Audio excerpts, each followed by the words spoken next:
So I filmed this video in one part, but it was just that long that I had to break it up into two.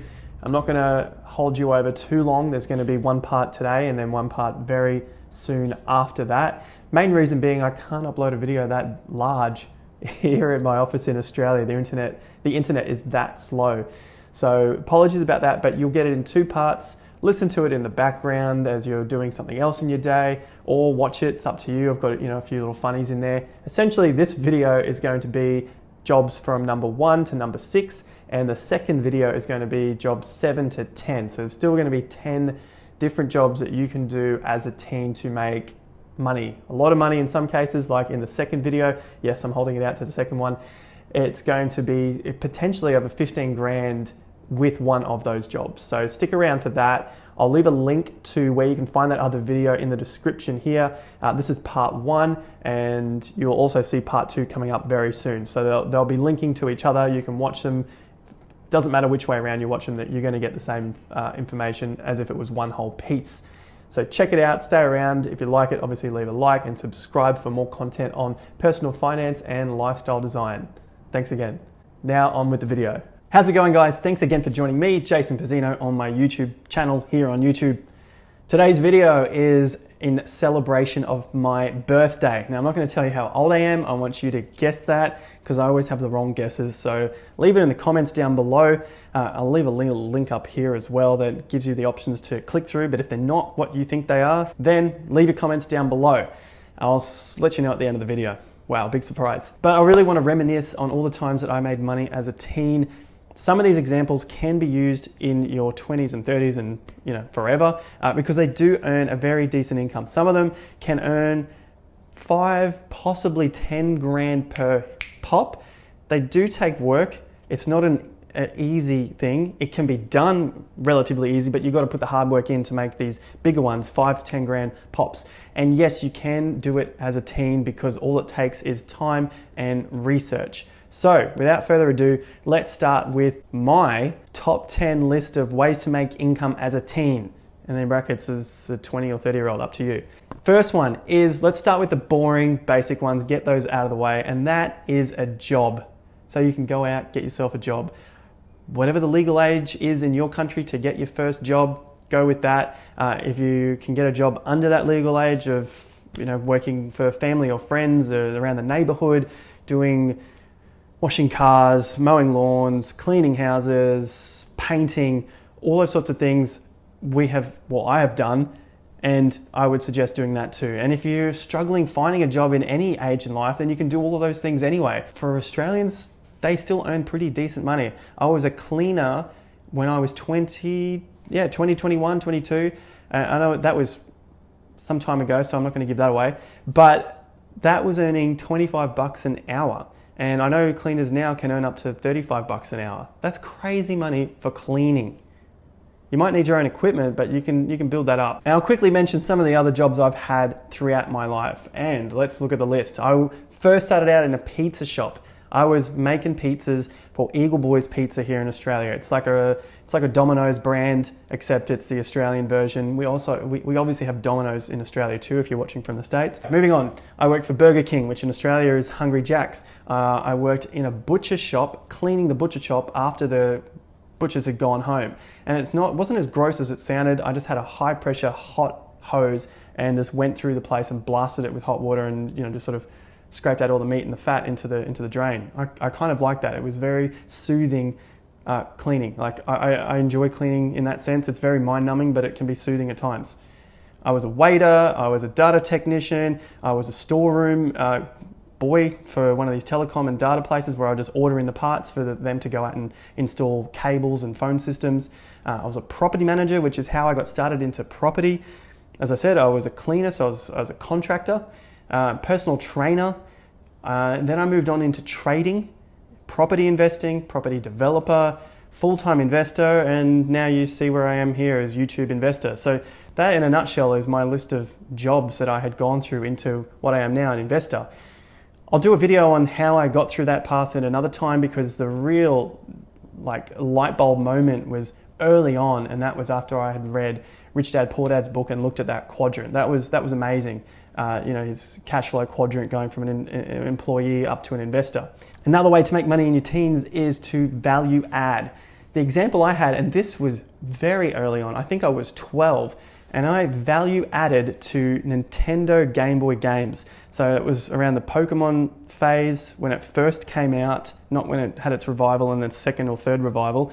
When it first came out, the little cartridges that went into the Game Boy games, they would be sold at the shops, $50 or so for the game. They came with booklets. I don't know if video games still come with booklets. I haven't bought a video game in an absolutely long time.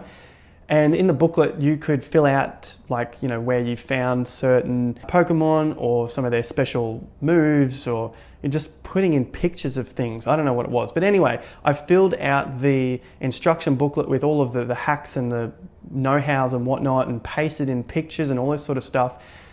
I did that, and then I would sell it on Craigslist, or back in the day, there was no selling online. Can you imagine that? So now you're starting to get an idea of how old I am. There was no selling online.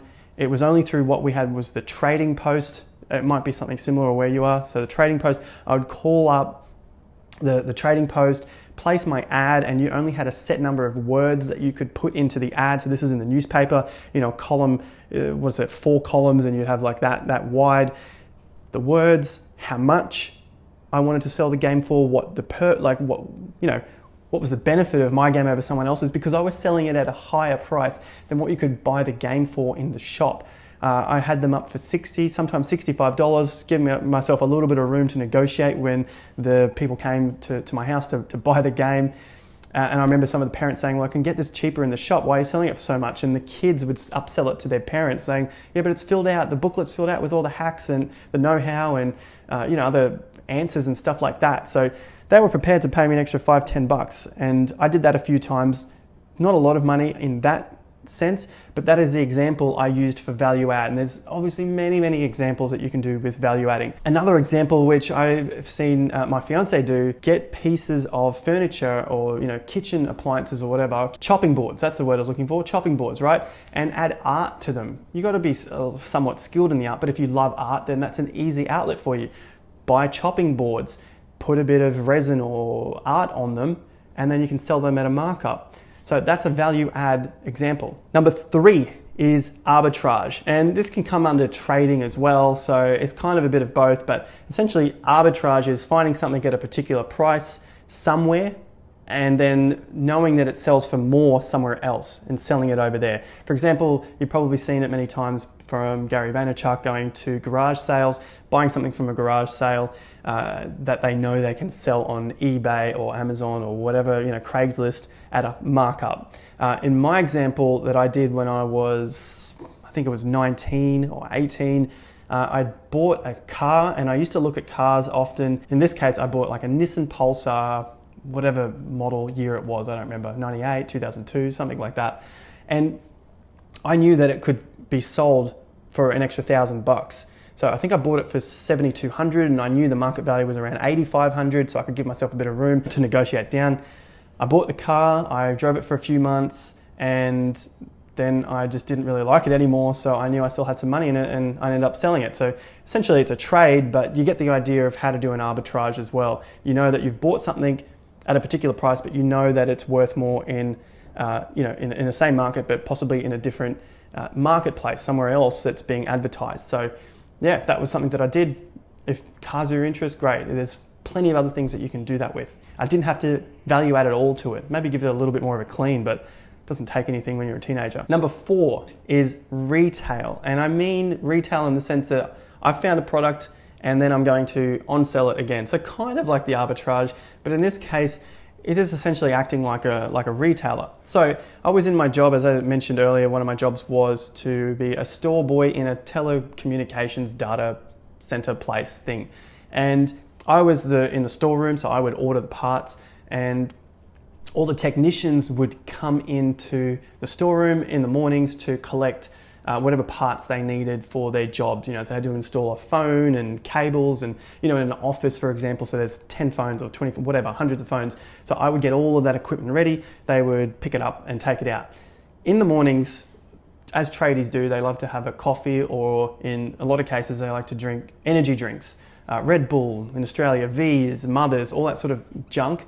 They like to drink those. So I noticed that they were drinking them, but sometimes they wouldn't bring them, and they wanted to go out and get some more. So what I did is I would buy them, and then in my storeroom I would store them. I found a bar fridge somewhere lying around in the place, hooked the bar fridge up, put the drinks in the bar fridge, and I put them at markups. And then I would obviously go and buy the drinks when they were on special. So a pack of 4 Red Bulls, $8, $2 each, and then I would sell them for $3. But because these guys drank so many of them a day, and there were so many of these technicians, tradies, I would be making a reasonable amount. I don't know, 10, 20 bucks a day. But you do that throughout the week, there's another 100 bucks. Do that through the year, there's 5 grand. 5 grand on top of my measly shithouse salary of whatever it was, 28 grand or 30 grand a year back whenever it was. So that was adding 10, 15% on top of my income from selling the drinks. And then I noticed they wanted some chocolates, they wanted bits and pieces, so I would then stock that as well. It was just easy, like lots of little dollars. They didn't think about it. They just put the money out, and they enjoyed it. And yeah, that was another way that I was earning money. So that's a case specific thing, but it's just something to think about when you're possibly in a job and you can see these little patterns come up that people do, and you think you can add value there. There's another example. Number 5, and it's an easy one, online trading.